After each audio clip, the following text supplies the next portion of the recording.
Welcome to Guide Guru. We hope this video helps. You need an updated watch and your iPhone nearby.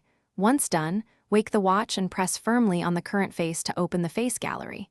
Make sure you tap the plus sign to add a new face immediately because default faces won't change the core display. Choose a clearly digital face. X large is the only straightforward full-digit clock, and tap it. This starts the conversion from analog-style layouts to an explicit digital display. Once you've added X large, tap Customize to control how the digits look. You're changing the presentation, not the system clock. Rotate the digital crown to pick a bold numeral size and choose a high contrast color so numbers read at a glance. Remove any complications that mimic analog hands or clutter the view. Digital faces work best minimal.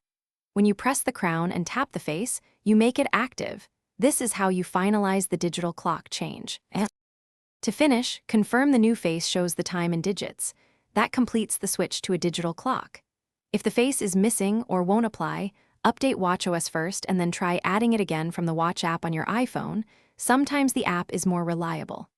If changes still don't appear, restart the watch by holding the side button and powering off, then back on.